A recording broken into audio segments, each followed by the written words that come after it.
الذين آمنوا اتقوا الله حق تقاته ولا تموتن إلا وأنتم مسلمون يا أيها الناس اتقوا ربكم الذي خلقكم من نفس واحدة وخلق منها زوجها وبث منهما رجالا كثيرا ونساء واتقوا الله الذي تساءلون به والأرحام إن الله كان عليكم رقيبا يا أيها الذين آمنوا اتقوا الله وقولوا قولا سديدا يصلح لكم أعمالكم ويغفر لكم ذنوبكم ومن يطع الله ورسوله فقد فاز فوزا عظيما أما بعد فإن خير الحديث كتاب الله وخير الهدي هدي محمد صلى الله عليه وسلم وشر الأمور محدثاتها وكل محدثة بدعة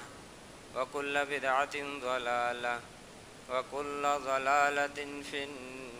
النار فأعوذ بالله السميع العليم من الشيطان الرجيم بسم الله الرحمن الرحيم قاف والقرآن المجيد بل عجبوا أن جاءهم منذر منهم فقال الكافرون هذا شيء عجيب أإذا متنا وكنا ترابا ذلك رجع بعيد قد علمنا ما تنقص الأرض منهم وعندنا كتاب حفيظ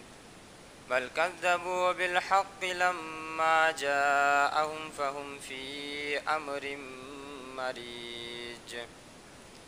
أفلم ينظروا إلى السماء فوقهم كيف بنيناها وزيناها وما لها من فروج والأرض مددناها وألقينا فيها رواسي وأنبتنا فيها من كل زوج بهيج تبصرة وذكرى لكل عبد منيب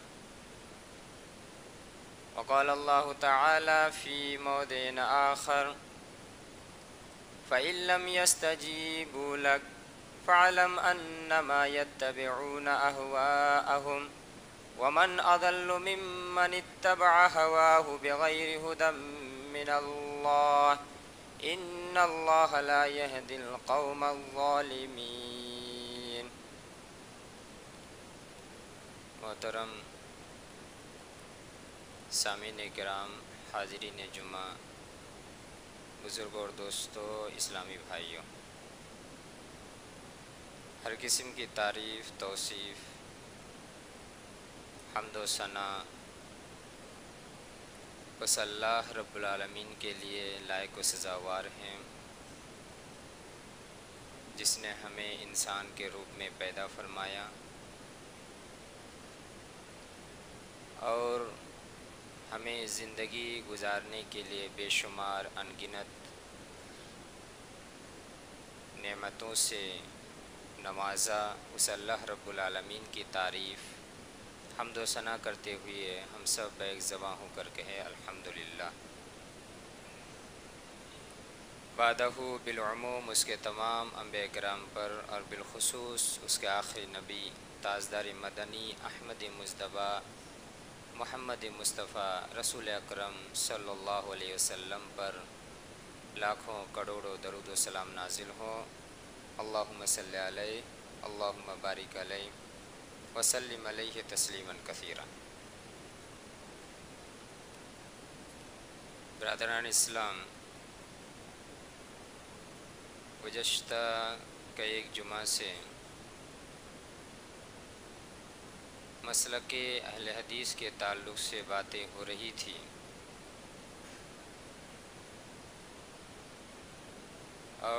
اسی سلسلہ کو جاری رکھتے ہوئے گزشتہ جمعہ بھی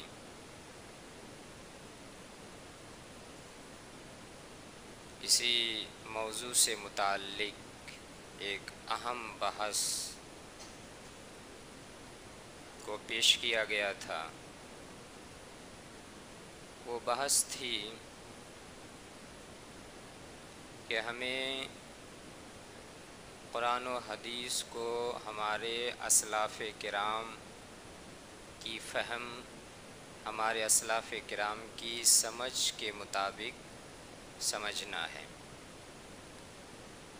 فہمنا مقید بفہم السلف، ہماری جو فہم ہے، ہماری جو سمجھ ہے، یہ مقید ہونا چاہیے ہمارے اسلاف کرام کی سمجھ اور فہم کے ساتھ۔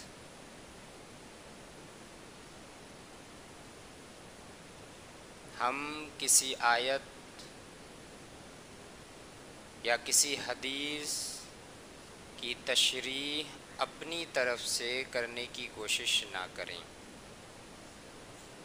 ہاں، اسلاف کرام کی تشریح یعنی اس سے بھی آگے نبی صلی اللہ علیہ وسلم کی تشریح، صحابہ کرام کے اقوال کے ذریعے سے جو تشریحات ملتی ہے، اسی طرح اسلاف کرام ہمارے جو پہلے بڑے بڑے علماء کرام تھے، انہوں نے نبی صلی اللہ علیہ وسلم کے اقوال، صحابہ کرام کے اقوال کی روشنی میں جو توضیحات، تشریحات پیش کی ہے، ان توضیحات، ان تشریحات یعنی ایکسپلینیشن کو سمجھنے کے بعد مزید لوگوں کو سمجھانے کے لیے اگر اپنی طرف سے کچھ باتیں ایڈ کریں، اپنی طرف سے کچھ باتوں کا اضافہ کریں، تو پھر اس میں کوئی حرج کی بات نہیں ہے۔ لیکن نبی صلی اللہ علیہ وسلم کے اقوال، صحابہ کرام کے اقوال کو چھوڑ کر کے اپنی طرف سے، اپنی جانب سے اگر کسی آیت یا کسی حدیث کا ویاخیا کرنے کی کوشش کریں تو پھر ہم غلطی کا شکار ہو سکتے ہیں، ہم سے غلطیاں ہو سکتی ہیں۔ اور یہ کچھ مثالیں آپ کے سامنے گزشتہ جمعہ میں نے پیش کی تھی کہ بہت سارے آیات کے اندر صحابہ کرام بھی پھنس گئے تھے، بہت سارے آیات کے صحیح معانی، صحیح مفاہیم وہ لوگ نہیں سمجھ پائے، حالانکہ ان کی مادری زبان، ماتری بھاشا، مدر ٹنگ عربی تھی، اس کے باوجود وہ لوگ نہیں سمجھ پائے۔ اس لیے ضرورت اس بات کی ہے کہ ہم بھی قرآن و حدیث کو پڑھیں، اسٹڈی کریں، ادھین کریں، قرآن و حدیث کے اندر ہم سوچ و وچار کریں، لیکن اسلاف کرام کی روشنی میں، اسلاف کرام کے تشریحات کی روشنی میں۔ اپنی طرف سے اگر ہر کوئی تشریح کرنے لگ جائے، ہر کوئی معنی اور مطلب بیان کرنے لگ جائے تو پھر اختلافات کا خاتمہ کبھی نہیں ہو سکتا، یا صحیح چیز کو کوئی انسان قبول نہیں کر سکتا۔ اس لیے کہ ہمارے دماغ، ہماری عقل، ہماری سمجھ کے اندر فرق ہے، انتر ہے۔ ضروری نہیں ہے کہ ہماری سمجھ آپ کی بھی سمجھ ہو، آپ کی سمجھ ہماری سمجھ ہو۔ ہم جس طرح سے سوچتے ہیں ضروری نہیں ہے کہ آپ بھی سوچیں، آپ جس طرح سے سوچتے ہیں ضروری نہیں ہے کہ کوئی اور بھی سوچے۔ اس لیے اگر ہر کوئی اپنی اپنی ویاخیا، اپنی اپنی ایکسپلینیشن دینا شروع کر دے تو پھر پریشانی ہے۔ آئیے دو ایک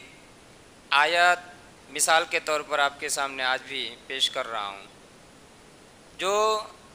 جن آیتوں سے ہمیں پتہ چلے گا کہ صحابہ کرام بھی بہت سارے آیتوں کے اندر معنی اور مطلب کو نہیں سمجھ پائے، حالانکہ ان کی زبان مادری زبان عربی تھی، پھر بھی نہیں سمجھ پائے۔ آپ نے بارہا ہو سکتا ہے ان آیتوں کا معنی اور مطلب سنا ہے، لیکن آج اس ناحیے سے کہ ان آیتوں کا جو اصل مفہوم تھا وہ صحابہ کرام نہیں سمجھ پائے جب تک نبی صلی اللہ علیہ وسلم نے نہیں سمجھایا، جب تک نبی صلی اللہ علیہ وسلم نے ویاخیا کر کے ان کو نہیں سمجھایا تب تک وہ بھی نہیں سمجھ پائے۔ مثال کے طور پر کچھ مثال گزشتہ جمعہ آپ کے سامنے پیش کیا تھا میں نے، سورہ بقرہ سورہ نمبر 2 آیت نمبر 187، جو سادہ سفید دھاگا اور کالا دھاگا کے تعلق سے۔ اسی طرح سے سورہ حجرات سورہ نمبر 49 آیت نمبر 2 کہ نبی صلی اللہ علیہ وسلم کی آواز پر اپنی آواز کو اونچی نہ کرو، تو اس کا اصل مفہوم کیا ہے وہ نہیں سمجھ پائے تھے، نبی صلی اللہ علیہ وسلم نے جب سمجھایا تو وہ لوگ سمجھ گئے۔ تو آ جائیے کچھ مزید مثال ہم دیکھتے ہیں، سورہ توبہ سورہ نمبر 9 آیت نمبر 31۔ پہلے اس آیت کا معنی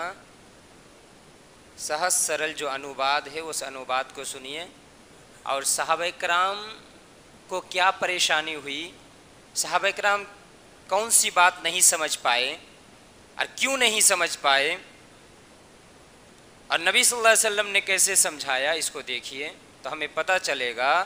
کہ نبی کی تشریحات ہونے کے باوجود، نبی کا ویاخیا آ جانے کے باوجود اگر ہم اپنی طرف سے کوئی ویاخیا کریں تو وہ قابل قبول نہیں ہے، وہ ایکسیپٹیبل نہیں ہے۔ سورہ توبہ سورہ نمبر 9 آیت نمبر 31۔ اتخذوا احبارهم ورهبانهم اربابا من دون اللہ والمسیح ابن مریم وما امروا الا ليعبدوا الہا واحدا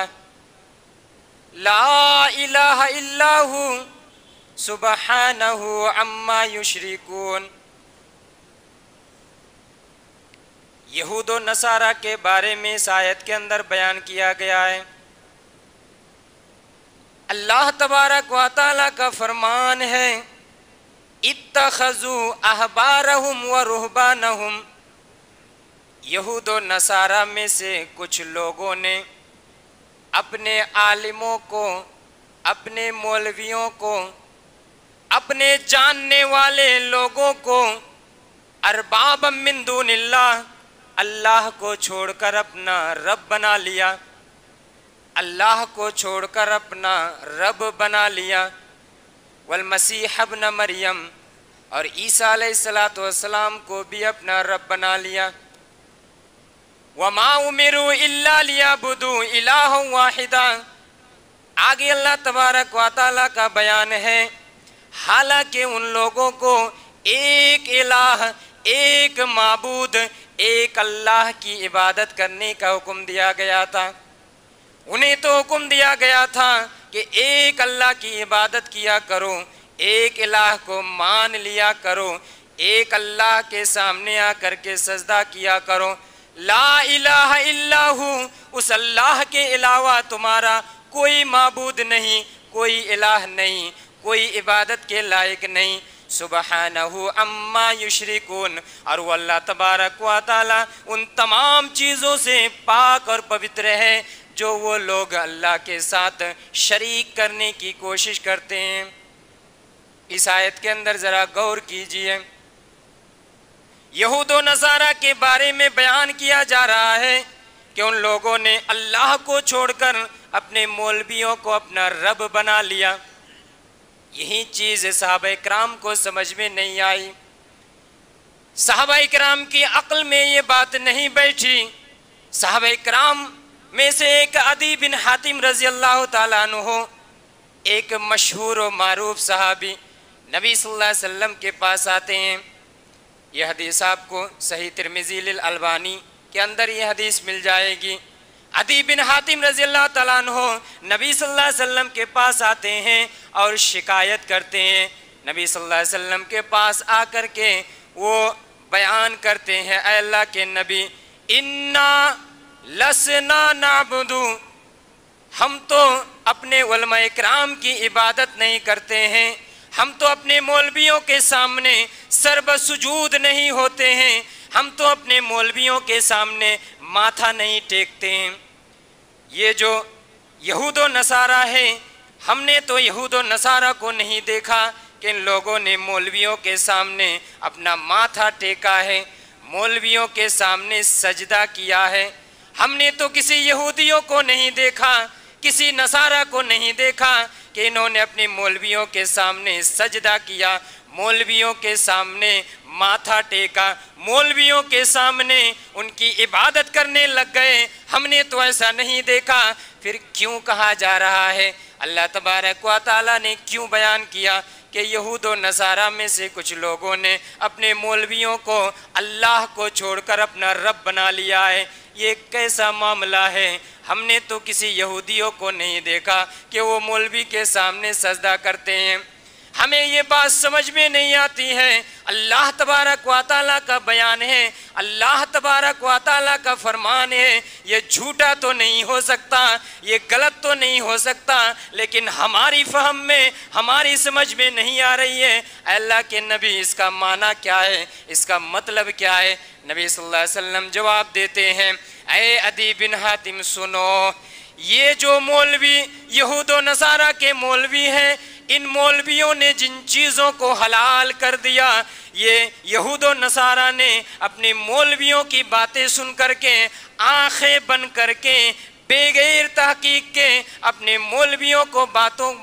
کی باتوں کو مان لیا، سویکار کر لیا۔ جن چیزوں کو حلال کہہ دیا حلال مان لیا، جن چیزوں کو حرام کہہ دیا حرام مان لیا۔ کیا ایسا معاملہ نہیں ہے؟ کیا ایسی بات نہیں ہے؟ عدی بن حاتم کہتے ہیں، اللہ کے نبی، قلتو بلا، عدی بن حاتم کہتے ہیں، میں نے کہا کیوں نہیں، ضرور ایسا معاملہ ہے۔ ہم نے تو ایسا دیکھا ہے کہ ان کے مولویوں نے جب کہہ دیا یہ حلال ہے، ان لوگوں نے حلال مان لیا، جب مولویوں نے کہہ دیا یہ حرام ہے، ان لوگوں نے حرام مان لیا۔ اللہ کے نبی اب جواب دیتے ہیں، اے عدی بن حاتم سنو، فَتِلْكَ عِبَادَتُهُمْ، یہی ان کی عبادت کرنا ہے، یہی ان کی پوجا کرنا ہے، یہی معنی ہے۔ اور اسی معنی کو بیان کرتے ہوئے اللہ تعالیٰ نے یہ بیان کیا کہ ارباب من دون اللہ، اللہ کو چھوڑ کر اپنا رب بنا لیا ہے۔ جب تک نبی صلی اللہ علیہ وسلم ان کے سامنے توضیح نہیں کیے، جب تک نبی صلی اللہ علیہ وسلم ویاخیا نہیں کیے، جب تک نبی صلی اللہ علیہ وسلم نے ایکسپلینیشن کر کے نہیں سمجھایا، تب تک نہیں سمجھ پائے۔ اعتراض کر بیٹھے، اللہ کے نبی ہم تو نہیں دیکھ رہے ہیں کہ یہود و نصارہ میں سے کوئی مولوی کے سامنے سجدہ کرتا ہے، پھر کیوں کہا جا رہا ہے کہ مولویوں کو اپنا رب مان لیا ہے، اللہ کو چھوڑ کر کے عیسیٰ علیہ السلام کو اپنا رب بنا لیا ہے، کیوں کہا جا رہا ہے؟ اللہ کے نبی نے جب سمجھایا کہ ان کی مولوی جب کہتے ہیں یہ چیز حلال ہے تو یہ آنکھ بند کر کے حلال مان لیتے ہیں، جب حلال حرام ہے آنکھ بند کر کے حرام مان لیتے ہیں۔ یہی ہے اپنے مولویوں کو اللہ کو چھوڑ کر کے رب بنا لینا۔ پتہ کیا چلا؟ اس آیت سے میں جو سمجھانا چاہتا ہوں کہ کسی آیت کا ترجمہ پڑھنے کے بعد اس سے مسائل نکالنا اتنا آسان نہیں ہے جتنا آسان ہم سب سمجھتے ہیں۔ کسی حدیث کا ترجمہ پڑھنے کے بعد اس حدیث سے مسائل نکالنا اتنا آسان نہیں ہے جتنا ہم سمجھتے ہیں۔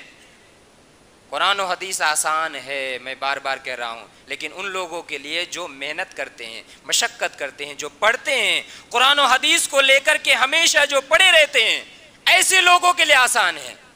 یہ نہیں کہ ایک آیت کا ترجمہ، ایک حدیث کا ترجمہ پڑھ کر کے اور ہم مسائل نکالنے لگ جائیں، اتنا آسان نہیں ہے۔ اس لیے کسی بھی آیت کا ترجمہ ٹرانسلیٹ کرنے کے بعد فوراً اس سے مسئلہ نکال لینا، فتویٰ شروع کر دینا، یہ غلط بات ہے۔ علماء اکرام سے ہمیں رجوع کرنا پڑے گا، علماء اکرام سے ہمیں پوچھنا پڑے گا۔ ہاں یہ الگ بات ہے کہ علماء کے اندر دو کیٹیگری کے علماء ہیں، ایک علماء حق اور ایک علماء سو، اور یہ ہمیشہ سے چلے آ رہے ہیں۔ کچھ علماء اکرام ہیں جو حق پر ہمیشہ جو قرآن و حدیث کی باتوں کا پرچار اور پرسار کرتے ہیں، اور کچھ علماء کرام ہیں جو اپنی باتیں منوانے کی کوشش کرتے ہیں، یہ الگ بات ہے۔ لیکن اچھے علماء کرام جو حقانی علماء کرام ہیں، ان کے پاس ہم سب کو آنا پڑے گا، سیکھنا پڑے گا، سبق حاصل کرنا پڑے گا، تب جا کر کے ہم کچھ کہنے کے لائق اور قابل بن سکتے ہیں۔ اتنا آسان نہیں ہے کہ ایک ترجمہ پڑھ کر کے، ایک حدیث پڑھ کر کے، ایک آیت پڑھ کر کے ہم فتویٰ دینا شروع کر دے اور مسائل کو نکالنا شروع کر دے، ارے آیت میں تو یہ کہا جا رہا ہے، حدیث میں تو یہ کہا جا رہا ہے۔ ایسا کرنے کی کوشش ہم نہ کریں۔ ایک اور آیت دیکھیے، یہ بھی میں نے کبھی آپ کے سامنے بیان کیا ہے، سورہ انعام، سورہ نمبر 6 آیت نمبر 82 82۔ اس آیت کا بھی معنی مطلب صحابہ کرام نہیں سمجھ پائے جب تک نبی صلی اللہ علیہ وسلم نے نہیں سمجھایا۔ الذین آمنوا ولم یلبسوا ایمانہم بظلم اولئک لہم الامن وہم مہتدون۔ اس آیت کے اندر کیا بیان کیا گیا؟ الذین آمنوا، جن لوگوں نے ایمان لایا، جن لوگوں نے اللہ کو مان لیا، رسول کو مان لیا، شریعت کو مان لیا، الغرض جن لوگوں نے ایمان لایا، وَلَمْ يَلْبِسُوا إِيمَانَهُمْ بِظُلْمٍ، ایمان لانے کے بعد اپنے ایمان کے ساتھ ظلم کو مکس نہیں کیا۔ ذرا غور سے سنیے، جن لوگوں نے ایمان لایا اور ایمان لانے کے بعد اپنے ایمان کے ساتھ ظلم کو مکس نہیں کیا، ایسے ہی لوگوں کے لیے اولئک لہم الامن وہم مہتدون، ایسے ہی لوگوں کے لیے امن و امان ہے، ایسے ہی لوگوں کے جیون میں شانتی شانتی ہے، وہم مہتدون، اور ایسے ہی لوگ ہدایت یافتہ ہیں، ایسے ہی لوگ سیدھے راستے پر ہیں۔ یہ آیت جب نازل ہوتی ہے، صحیح بخاری کے اندر آپ کو کتاب التفسیر کے اندر سورہ انعام کی تفسیر کے اندر یہ حدیث آپ کو مل جائے گی، صحیح بخاری کی روایت ہے۔ کچھ صحابہ کرام اس آیت کو سننے کے بعد نبی صلی اللہ علیہ وسلم کے پاس آ جاتے ہیں، آ کر کے کہتے ہیں یا رسول اللہ اینا لم یظلم نفسہ، اے اللہ کے رسول، ہم میں سے کون ایسا آدمی ہے جس نے اپنے اوپر کبھی ظلم نہ کیا ہو؟ کون ایسا آدمی ہے جس نے اپنے اوپر کبھی انیائی نہ کیا ہو؟ اور یہاں کہا جا رہا ہے جن لوگوں نے ایمان سے ہی لوگوں کے لیے شانتی ہے، ایسے ہی لوگ سیدھے راستے پر ہیں۔ اس کا الٹا معنی کیا نکلتا ہے کہ جن لوگوں نے ایمان لایا اور ایمان لانے کے بعد اگر ایمان کے ساتھ ظلم کو ملا دیا، ایمان کے ساتھ اگر انیائی کو خلط ملط کر دیا، ایسے لوگوں کے لیے شانتی نہیں ہے، ایسے لوگ ہدایت پر نہیں ہے۔ تو پھر دنیا کے اندر کون ہدایت پر ہے؟ ہم تو دیکھتے ہیں کہ ہر ایک آدمی سے کوئی نہ کوئی انیائی ہوتا ہے، ہر ایک آدمی سے کوئی نہ کوئی ظلم ہوتا ہے۔ پھر کیسے یہ کہا جا رہا ہے کہ ایسے ہی لوگوں کے لیے شانتی ہے، ایسے ہی لوگ ہدایت پر ہیں جن لوگوں نے ایمان لانے کے بعد ایمان کے ساتھ ظلم کو نہیں ملایا۔ جب صحابہ اکرام کی طرف سے اعتراض ہوتا ہے، یہ شکایت کی جاتی ہے، معنی مطلب جب وہ نہیں سمجھ پاتے ہیں، نبی صلی اللہ علیہ وسلم اس آیت کا ویاخیا کرتے ہوئے بیان کرتے ہیں، اے صحابہ اکرام سنو، یہاں جو ظلم کا معنی کیا گیا ہے، یہاں ظلم کا معنی چھوٹا موٹا گناہ نہیں ہے، یہاں ظلم کا معنی کوئی کبیرہ گناہ نہیں لیا گیا ہے، یہاں ظلم کا معنی الظلم ہونا بمعنی شرک، یہاں ظلم کا معنی شرک ہے، یعنی جن لوگوں نے ایمان لانے کے بعد شرک نہ کیا، شرک کے ساتھ ایمان کو خلط ملط نہیں کیا، جنہوں نے ایمان کے ساتھ شرک کو نہیں ملایا، ایسے ہی لوگوں کے لیے شانتی ہے، ایسے ہی لوگ ہدایت پر ہیں۔ اس کا معنی یہ نہیں ہے کہ جن لوگوں نے ایمان لانے کے بعد چھوٹا موٹا ظلم کر لیا، چھوٹا انیائی کر لیا، وہ لوگ بھی ہدایت پر نہیں ہے، ایسا نہیں کہا جا رہا ہے، بلکہ یہاں ظلم کا معنی شرک ہے، یعنی جنہوں نے ظلم نہیں کیا ایمان لانے کے بعد، یعنی ایمان لانے کے بعد شرک نہ کیا، ایسے لوگوں کے لیے شانتی ہے، ایسے لوگ ہدایت پر ہے۔ جب تک نبی صلی اللہ علیہ وسلم نہیں سمجھائے، صحابہ کرام نہیں سمجھ پائے۔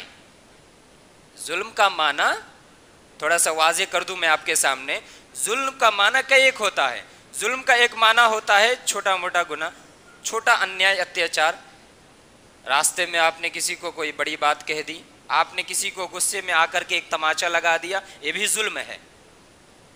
لیکن ایک کبیرہ گناہ، زنا جیسا کبیرہ گناہ، چوری جیسا کبیرہ گناہ، ماں باپ کی نافرمانی کرنا، کسی کو قتل کر دینا، یہ بھی ظلم ہے۔ اب آپ ذرا غور کیجئے، ایک تماچا آپ کسی کو مار رہے ہیں، اس کو بھی عربی میں ظلم کہا جاتا ہے، اور آپ کبیرہ گناہ زنا کرتے ہیں، شرک کرتے ہیں، زنا کرتے ہیں یا چوری کرتے ہیں، کسی کو قتل کرتے ہیں، کبیرہ گناہ، یہ بھی ظلم ہے۔ اور ایک ظلم کا معنی ہے شرک، اللہ کے ساتھ آپ کسی کو شریک کرتے ہیں، یہ بھی ظلم ہے۔ اب آپ اس آیت سے ظلم کا کون سا معنی لیں گے؟ صحابہ کرام نے اس ظلم سے معنی لے لیا چھوٹا موٹا گناہ، کہ کسی کو اگر ایک تماچا لگا دیں تو وہ بھی ظلم ہے۔ اور یہاں کہا جا رہا ہے جن لوگوں نے ایمان لایا، ایمان لانے کے بعد ظلم کو نہیں ملایا، یعنی کوئی بھی انیائی نہیں کیا، ان لوگوں نے یہ سمجھ لیا کہ ایمان لانے کے بعد چھوٹا موٹا گناہ بھی اس سے نہیں ہوا، تو ایسے لوگوں کے لیے شانتی ہے اور ایسے لوگ ہدایت پر ہے، یہ صحابہ کرام نے سمجھا۔ حالانکہ یہ مطلب نہیں تھا، اللہ تبارک و تعالیٰ کا مطلب یہ تھا کہ ایمان لانے کے بعد چھوٹا موٹا گناہ تو ہر ایک سے ہو سکتا ہے۔ کون یہ دعویٰ کر سکتا ہے کہ مجھ سے غلطی نہیں ہوتی ہے؟ اور جو دعویٰ کرے گا وہ فرشتہ ہے، اور انسان فرشتہ ہو نہیں سکتا۔ غلطی اگر کسی سے نہیں ہوتی ہے تو وہ فرشتہ ہے، اور انسان فرشتہ نہیں ہو سکتا۔ تو صحابہ کرام نے یہ سمجھا کہ چھوٹا موٹا گناہ، حالانکہ نبی صلی اللہ علیہ وسلم نے بیان کیا کہ یہاں ظلم سے مراد نہ چھوٹا موٹا گناہ ہے، نہ ظلم سے مراد کبیرہ گناہ ہے، اس لیے کہ مومن آدمی سے کبیرہ گناہ بھی ہو سکتا ہے۔ کبیرہ گناہ سے کوئی مومن اسلام سے خارج نہیں ہوتا، اسلام سے نہیں نکلتا۔ کوئی اگر کبیرہ گناہ کر لے غلطی سے تو وہ کافر نہیں بن جاتا۔ اس لیے یہاں ظلم سے مراد کبیرہ گناہ بھی نہیں ہے، یہاں ظلم سے مراد ہے شرک، یعنی جس نے ایمان لایا اور ایمان لانے کے بعد شرک نہیں کیا، ایسے لوگوں کے لیے شانتی ہے اور ایسے لوگ ہدایت پر ہے۔ اس کا الٹا معنی اب کیا نکلے گا؟ جن لوگوں نے ایمان لایا اور ایمان لانے کے بعد شرک کیا تو پھر ایسے لوگوں کے لیے شانتی نہیں ہے، اور ایسے لوگ ہدایت پر بھی نہیں ہے، سیدھے راستے پر بھی نہیں ہے۔ یہ معنی ہے اس کا۔ اب آپ ظلم سے کون سا معنی لیں گے؟ آپ بھی ہم بھی اگر اسی طرح سے ترجمہ پڑھ کر کے اگر فتویٰ نکالنے لگے، ہم بھی کیا کہیں گے؟ معنی کہاں جائے گا؟ آپ ذرا غور کیجئے کتنا خطرناک مسئلہ نکلے گا جب ہم ایسے ہی ترجمہ پڑھ کے فتویٰ نکالیں گے، کتنا خطرناک مسئلہ نکلے گا۔ میں آپ کے سامنے بیان کر رہا ہوں، ہم نے پڑھا جن لوگوں نے ایمان لائے، ایمان لانے کے بعد ظلم نہیں کیا، یعنی ہم نے یہ سمجھ لیا کہ چھوٹا موٹا گناہ، یعنی ایمان لانے کے بعد چھوٹا موٹا گناہ بھی اگر کس سے ہوتا ہے تو وہ ہدایت پر نہیں ہے، وہ کافر بن گیا ہے، وہ مسلمان نہیں ہے۔ اب اگر کوئی ایمان لانے کے بعد کسی کو تماچا مار دیا، کسی کو گالی دے دیا، کسی کو برا بھلا کہہ دیا، تو اب فتویٰ لگا دیں گے کہ وہ کافر ہو گیا، اسلام سے نکل گیا ہے۔ یہی تو معنی نکلے گا جب ہم چھوٹا موٹا گناہ معنی لے لیں گے، یا کم سے کم اگر ہم کبیرہ گناہ معنی لے لیں گے تو ہم کہیں گے کہ اگر کوئی مسلمان زنا کر لیتا ہے تو وہ کافر ہو گیا ہے، وہ اسلام سے نکل گیا ہے۔ اگر کوئی مسلمان کسی کو قتل کر دیا تب وہ اسلام سے نکل گئے، وہ کافر ہو گیا، ہم فتویٰ دیں گے۔ حالانکہ کبیرہ گناہ یہ بڑا بھینکر گناہ ہے، لیکن کہنے کا مقصد یہ ہے کہ کبیرہ گناہ کے ذریعے سے بھی انسان اسلام سے خارج نہیں ہوتا، وہ گناہگار ہوتا ہے، وہ عذاب کا مستحق ہوتا ہے، سزا کا مستحق ہوتا ہے وہ، لیکن وہ اسلام سے خارج نہیں ہوتا۔ لیکن ہم جب فتویٰ نکالیں گے اس آیت سے، تمام لوگوں کو اسلام سے خارج کرنے لگ جائیں گے، اور مسلمانوں کے خون کو بہانا ہم جائز کر دیں گے کہ اگر کوئی اسلام لانے کے بعد اگر کسی کو قتل کر دیتا ہے، اسلام لانے کے بعد اگر زنا کر لیتا ہے، اگر اسلام لانے کے بعد چوری کر لیتا ہے، اگر اسلام لانے کے بعد ایمان لانے کے بعد اگر ماں باپ کی نافرمان ہوتا ہے تو پھر وہ کافر بن گیا ہے، یہ ہم فتویٰ نکالیں گے۔ حالانکہ یہ غلط معنی نکلے گا۔ اسلام لانے کے بعد اگر کوئی ہندوستان میں رہ کر کے ہاتھ نہیں کاٹ پاتا ہے تو وہ کافر بن گیا ہے، ہم یہ فتویٰ نکالیں گے۔ کیوں؟ اس لیے کہ یہ بھی تو غلطی ہے نا، ہم یہاں نہیں کر پا رہے ہیں، تو ہم یہ بھی فتویٰ نکالیں گے اگر اسلام لانے کے بعد، ایمان لانے کے بعد اگر انڈیا میں رہ کر کے مجبوری میں اگر کوئی ہاتھ نہیں کاٹ پاتا ہے چوری کی سزا میں، اگر کوئی زنا کر لیتا ہے شادی شدہ ہو کر کے اور اسے رجم نہیں کر پاتے ہیں تو یہ سب کے سب کیا ہے؟ کافر بن گئے ہیں، اور ان لوگوں کے ساتھ جہاد، جنگ کرنا، یدھ کرنا جائز ہو گیا۔ کتنا بھینکر مسئلہ نکلے گا، آپ سمجھ پا رہے ہیں؟ جب اپنے سے ہم ترجمہ نکالیں گے، اپنے سے ترجمہ کر کے مسائل نکالیں گے، کتنا بھینکر فتویٰ نکلے گا، آپ کہاں تک پہنچیں گے؟ مسلمانوں کے خون سے آپ کا ہاتھ لت پت ہو جائے گا، مسلمانوں کو آپ مسلمان نہیں سمجھیں گے، مسلمانوں کو آپ کافر گردانیں گے، یہ مسئلہ اور یہ فتویٰ نکلے گا۔ یہ ہوتا ہے نا آج کل، بہت سارے لوگ کہتے ہیں کہ اگر انڈیا میں رہ کر کے ہاتھ نہیں کٹ پاتے ہیں، رجم نہیں کر پاتے ہیں، تو اللہ تعالیٰ نے تو آیت کے اندر کہا ہے کہ جو لوگ یہ نہیں کرتے ہیں وہ فاسق ہے، کافر ہے، ظالم ہے، یہ کہا گیا ہے۔ 3 الفاظ استعمال کیے گئے کہ جو لوگ اللہ کے نیم اور پدھتی کے مطابق فیصلہ نہیں کرتے ہیں وہ لوگ فاسق ہیں، وہ لوگ ظالم ہیں، وہ لوگ کافر ہیں، یہ بھی کہا گیا ہے۔ وہ آیت ہے قرآن مجید کے اندر، فاسق کہا گیا، ظالم کہا گیا، کافر کہا گیا، لیکن کن لوگوں کو؟ جان بوجھ کر کے، جو جان بوجھ کر کے فتویٰ کو پلٹ دے، جو جان بوجھ کر کے نہ کریں، لیکن مجبوری کی حالت میں کچھ اور ہی مسئلہ ہے۔ اگر آپ وہی کہتے ہیں کہ یہاں رہ کر بھی کاٹنا ہے، تو جو لوگ کہتے ہیں پہلے آپ تو شروع کر کے دیکھیے، پہلے آپ تو کیجئے، کسی کا ہاتھ کاٹ کر کے دیکھیے، کسی کو رجم کر کے دیکھیے۔ اس سے میں تھوڑا سا دوسری طرف جا رہا ہوں۔ آپ کہتے ہیں کہ انڈیا میں رہ کر کے ہم سب کر پائیں گے، کریں گے، ارے کم سے کم ہاتھ کاٹنا، رجم کرنا تو دور کی بات ہے، آپ کم سے کم راستے میں چلتے ہوئے داہنی طرف اپنے گاڑی کو چلا کر کے دکھائیے، تب ہم آپ کو دیکھیں گے کیسے آپ چلاتے ہیں۔ حالانکہ نبی صلی اللہ علیہ وسلم کان النبی صلی اللہ علیہ وسلم یحب التیمن فی تنعلہ وترجلہ وفی شانہ کلہ، یہ ترمذی کی روایت ہے، صحیح روایت، دوسری حدیث کی کتاب میں بھی آئی ہے۔ نبی صلی اللہ علیہ وسلم نے بیان، نبی صلی اللہ علیہ وسلم داہنا کو پسند کرتے تھے، دایاں کو پسند کرتے تھے، فی تنعلہ وترجلہ، جوتا پہننے میں سب سے پہلے داہنے پیر کو داخل کرتے، وترجلہ، کنگھی کرنے میں داہنے طرف سے کنگھی کیا کرتے تھے، وفی شانہ کلہ، ہر ایک معاملے میں، ہر ایک کام میں، اچھے کام میں نبی صلی اللہ علیہ وسلم داہنا کو پسند کرتے تھے۔ آپ کیوں راستے میں گاڑی چلاتے ہوئے بائیں طرف جاتے ہیں؟ آپ پہلے اس کو ٹھیک کیجئے نا، آپ روڈ پر جب گاڑی چلاتے ہیں بائیں طرف کیوں آپ سائیڈ دیتے ہیں؟ سعودی عرب کی طرف، سعودی عرب میں جس طرح دائیں طرف سے گاڑی چلایا جاتا، آپ بھی چلائیے نا، کیوں نہیں چلاتے ہیں؟ آپ کی عقل میں تو کبھی یہ بات نہیں آئی کہ ہم تو یہ نبی کی مخالفت کر رہے ہیں، نبی نے دائیں کو پسند کیا اور ہم نے بائیں کو پسند کیا، اب آپ کے اوپر، ہمارے اوپر فتویٰ کیا آئے گا؟ اس لیے میرے بھائی اور دوستو، مجبوری کی کچھ باتیں ہوتی ہے، قرآن و حدیث کو سمجھنے کی ضرورت ہے، علماء اکرام کے پاس بیٹھ کر کے سمجھنے کی ضرورت ہے۔ اور کچھ لوگ ہیں، یہ پھر میں کہوں گا، یہ فتنہ نیا طریقے سے اٹھ رہا ہے کہ کچھ لوگ ہیں جو 2-4 کتابیں پڑھ کر کے اور بڑے بڑے مبلغ اور بڑے بڑے لیکچرر اور بڑے بڑے اسپیکر اور بڑے بڑے اوریٹر بنے ہوئے ہیں، اور لوگ ان کو اپنا کیا کہتے ہیں، اپنا مقتدا، اپنا متبع بنائے ہوئے ہیں، اور ان کے فین اور ان کے مرید بنے ہوئے ہیں، اور ان کی باتیں سن کر کے کہتے ہیں کہ ہاں یہی لوگ حق بات بیان کرتے ہیں۔ مولوی لوگ حق بات نہیں بیان کرتے، مولوی لوگ چھپا کر کے رکھتے ہیں۔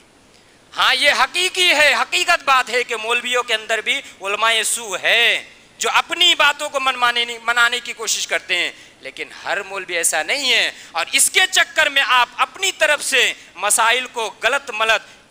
توڑ موڑ کر کے بیان کرنے کی کوشش مت کیجیے۔ مثال کے طور پر ایک مثال آپ کے سامنے سمجھانے کے لیے کہوں گا، اگر کوئی سرجن اگر وہ سرجری کرنے سے قاصر ہے، کسی وجہ سے اس کے آنے میں لیٹ ہو رہا ہے، تو آپ تو یہ نہیں کریں گے نا کہ اپنی بیوی کو پیٹ میں بچہ ہے تو آپ ہی سیجر کرنے لگ جائیں۔ آپ کہیں گے کہ ارے وہ ڈاکٹر تو آنے میں لیٹ کر رہا ہے، میں ہی سیجر کر لوں۔ آپ کو سیجر کرنا نہیں آتا ہے، ہو سکتا ہے کہ آپ نے سیجر کیا، اللہ کا اگر کرم ہوا تو وہ بچ جائے، اللہ کچھ بھی کر سکتا ہے، لیکن آپ ہاتھ تو نہیں دیں گے نا کہ ارے مولوی ڈاکٹر آنے میں لیٹ ہو رہا ہے، سرجن کے آنے میں لیٹ ہو رہا ہے، سرجن نہیں مل رہا ہے، اس لیے میں اپنی بیوی کا سیزر میں ہی کر دوں، کسی کا آپریشن میں ہی اپنے ہاتھ سے کر دوں۔ تو مولوی کی یہ دعائی دے کر کے مولوی یہ کام نہیں کرتا، وہ نہیں کرتا ہے، مولویوں کے اندر بھی غلطی ہے، مولویوں کے اندر بھی کاہلی ہے، مولویوں کے اندر بھی سستی ہے، یہ حقیقت ہے، اور پہلے سے چلا آ رہا ہے۔ علماء سو جو برے علماء اکرام ہے، جو